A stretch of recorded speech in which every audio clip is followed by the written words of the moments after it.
शहर में एक परिवार रहता था जिसमें जिसमें महेश, महेश, उसकी उसकी बीवी बीवी कमला और कमला और उनके उनके 2 दो बच्चे बच्चे पिंकी और पिंकी और बबलू बबलू रहते थे। रहते थे। महेश महेश कपड़े की कपड़े एक की एक फैक्ट्री में फैक्ट्री में काम काम किया किया करता करता था। था। एक एक दिन दिन फैक्ट्री में फैक्ट्री में आग आग लगने के लगने के कारण कारण फैक्ट्री के फैक्ट्री के मालिक ने मालिक ने बहुत से बहुत से लोगों को लोगों को काम से काम से निकाल निकाल दिया, दिया, जिसमें एक जिसमें एक महेश भी महेश भी था। था। वैसे ही वैसे ही महेश महेश आर्थिक आर्थिक तंगी से तंगी से गुजर गुजर रहा था रहा और था और ऊपर ऊपर से से नौकरी नौकरी चले चले जाने के जाने के कारण कारण घर घर के के हालात हालात और और खराब। खराब हो एक मौसी मौसी बुलाते थे। बुलाते थे। वो वो बहुत बहुत अच्छे अच्छे पैसे पैसे वाले वाले घर घर से से थी थी और और अक्सर अक्सर लोगों की लोगों की मदद मदद किया किया करती थी। करती थी। अरे अरे कमला, कमला, मैंने मैंने सुना कि सुना कि महेश की महेश की नौकरी नौकरी चली चली गई गई और और तुम्हारे तुम्हारे घर के घर के हालात भी हालात भी कुछ कुछ ठीक नहीं ठीक नहीं चल चल रहे हैं। रहे हैं। जी जी मौसी, मौसी, बस मैं बस मैं आपको आपको क्या क्या बताऊं बताऊं कि कि इस इस वक्त हम वक्त लोग हम लोग कितने कितने बुरे बुरे हालातों से हालातों से गुजर रहे गुजर हैं। रहे हैं। परेशान परेशान मत हो मत हो कमला, कमला, सब सब ठीक हो ठीक हो जाएगा। जाएगा। एक एक काम काम करो, करो, तुम लोग तुम मेरे लोग मेरे गांव गांव चले चले जाओ। जाओ। वहां वहां हमारा एक हमारा एक मकान मकान है जो है जो सालों से सालों से बंद बंद पड़ा है। पड़ा है। तुम्हारे घर तुम्हारे के घर के हालात जब तक हालात ठीक जब नहीं तक हो ठीक नहीं जाते, हो जाते, तुम लोग तुम आराम लोग से आराम बाहर से रहो। बाहर रहो। बस उस बस घर उस में घर में ऊपर की ऊपर की मंजिल पर एक मंजिल पर बंद एक कमरा बंद है, कमरा है, उसे मत उसे खोलना। मत खोलना। दरअसल उसमें दरअसल हमारे उसमें हमारा कुछ कुछ जरूरी जरूरी सामान है सामान है और रही और रही महेश की महेश की नौकरी की नौकरी की बात, बात, तो तो उसके लिए उसके भी लिए भी परेशान परेशान होने की होने की बिल्कुल बिल्कुल जरूरत जरूरत नहीं है। नहीं है। उस उस गांव में गांव जो में जो स्कूल स्कूल है, है, मैं मैं उसके उसके प्रिंसिपल को प्रिंसिपल को बहुत बहुत अच्छे से अच्छे से जानती हूँ। जानती हूँ। मैं मैं उनको उनको बोलकर बोलकर महेश को महेश को किसी न किसी न किसी किसी काम के काम लिए के लिए वहां वहां लगवा ही लगवा ही दूंगी दूंगी और और तुम तुम लोग लोग पिंकी और पिंकी और बबलू को बबलू भी को भी उसी उसी स्कूल में स्कूल में पढ़ा पढ़ा सकते हो। सकते हो। ये तो ये तो बहुत बहुत अच्छा अच्छा रहेगा रहेगा मौसी। मौसी। आपका आपका ये ये एहसान हम एहसान हम कभी नहीं कभी नहीं भूलेंगे। भूलेंगे। कमला कमला महेश के महेश के घर घर आते ही आते ही उसे उसे सारी सारी बात बात बताती है। बताती है। महेश की महेश की खुशी का खुशी तो का कोई तो कोई ठिकाना ही ठिकाना ही नहीं नहीं रहता। रहता। ऐसा ऐसा लग रहा लग रहा था था मानो मानो जैसे जैसे जादू जादू से से पल पल भर में भर में उनकी उनकी सारी सारी मुश्किलें मुश्किलें छूमंतर हो छूमंतर गई हो हो। गई हो। पर वो पर इस वो इस बात से बात से बिल्कुल बिल्कुल अनजान अनजान थे थे कि कि उनकी उनकी मुश्किलें मुश्किलें तो तो उनका उनका कहीं कहीं और और इंतजार इंतजार कर कर रही हैं। रही हैं। कमला, तुम आज ही सारा जरूरी सामान बांध लो। हम कल सुबह ही निकल जाएंगे। अगले अगले दिन दिन सुबह सुबह पूरा पूरा परिवार परिवार गांव के गांव लिए के लिए निकल निकल जाता है। जाता है। गांव गांव पहुंचते पहुंचते पहुंचते पहुंचते उनको उनको शाम हो शाम हो जाती है। जाती है। गांव गांव पहुंचकर पहुंचकर महेश महेश बताए बताए हुए हुए एड्रेस को एड्रेस को ढूंढने ढूंढने लगता है। लगता है। तभी तभी उसे एक उसे एक आदमी आदमी मिलता है। मिलता है। भाई साहब, जरा ये पता तो बताना। दरअसल हम लोग इस गांव में नए हैं, तो हमें यहाँ का कुछ नहीं पता। तुम लोग यहाँ क्यों जा रहे हो? तुम लोगों को क्या पता नहीं है कि ये घर सालों से बंद पड़ा है और बंद घरों में अक्सर भूत अपना डेरा जमा लेते हैं। हम्म? भूत वूत कुछ नहीं होता भाई। तुम तो बस मुझे ये पता बता दो कि कहाँ पड़ेगा। हम लोग बहुत दूर से आए हैं, बहुत थक गए हैं। ठीक है, मुझे क्या, जब तुमको ही अपनी और अपने परिवार की कोई फिक्र नहीं है तो ऐसा करो, तुम यहाँ से सीधे चले जाओ और वहां से बाएं तरफ मुड़ जाना। बस वहीं एक पीपल का पेड़ है जिसके बिल्कुल सामने ही ये घर है। महेश अपने परिवार के साथ उस घर तक पहुंच जाता है।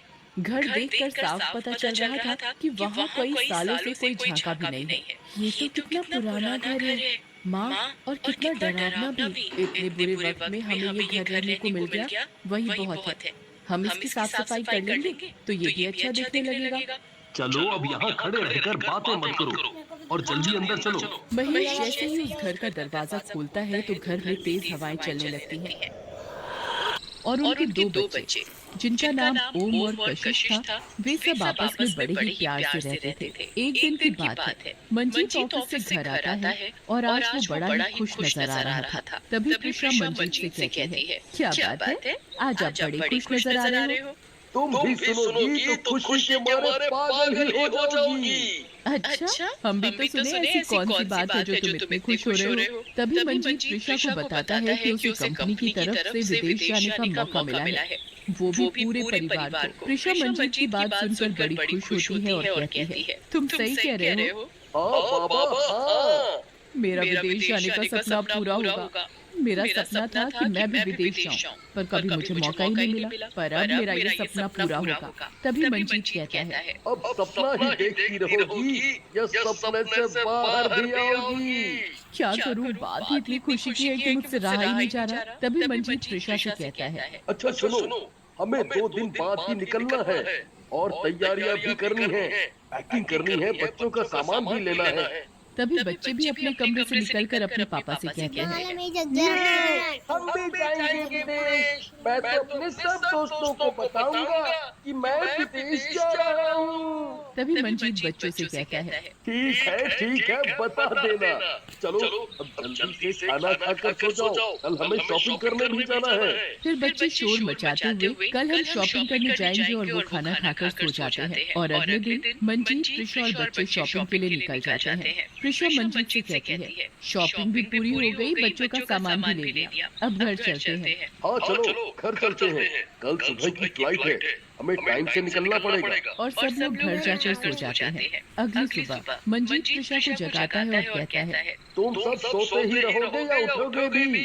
4 बज चुके हैं और 9 बजे की फ्लाइट है, हमें समय से पहुंच जाना चाहिए, नहीं तो हमारी फ्लाइट छूट जाएगी। हाँ ठीक है, तुम तैयार हो जाओ, मैं बच्चों को तैयार कर देती हूँ। और फिर मंजीत, प्रिशा, बच्चे सब लोग तैयार होकर एयरपोर्ट पर पहुँच जाते हैं। और फिर वो सभी लोग फ्लाइट में बैठ जाते हैं और उनकी फ्लाइट कनाडा जाने के लिए तैयार हो जाती है। और वो कुछ ही घंटों में कनाडा पहुँच जाते हैं। कनाडा पहुँचकर मंजीत कहता है, लो हमें लेने के लिए गाड़ी भी आ गई और अब हम थोड़ी देर में कंपनी की तरफ से मिले घर में पहुंच जाएंगे। लीजिए आपका घर आ गया। और सभी लोग घर में चले जाते हैं। फिर मंजीत सभी से कहता है, ऐसा करो तुम सब फ्रेश हो जाओ, फिर साथ में मिलकर खाना खाएंगे। सभी लोग फ्रेश होकर हॉल में खाना खाने चले जाते हैं। मंजीत, प्रिशा और बच्चे जब खाना खा रहे होते हैं तो प्रिशा को ऐसा लगता है जैसे और कोई भी है उस हॉल में। और वो मंजीत से कहती है, मुझे ऐसा क्यों लग रहा है जैसे इस हॉल में कोई और है। क्या प्रिशा, तुम भी कैसी बातें कर रही हो? यहाँ भला कौन हो सकता है? चलो अब सोने चलते हैं, बच्चे भी थक गए होंगे। फिर सभी लोग अपने अपने कमरे में सोने चले जाते हैं। और रात को जब घर के सभी लोग सोए हुए थे तभी प्रिशा को किचन से कुछ अजीब सी आवाजें आती हैं। तो प्रिशा किचन में जाकर देखती है तो वहाँ उसे कोई नजर नहीं आता, पर उसे ऐसा लगा जैसे मानो अभी अभी कोई किचन से गया हो। फिर वो चुपचाप आकर अपने कमरे में सो जाती है। और अगले दिन प्रिशा मंजीत से कहती है, मंजीत मुझे यहाँ कुछ ठीक सा नहीं लग रहा। प्रिशा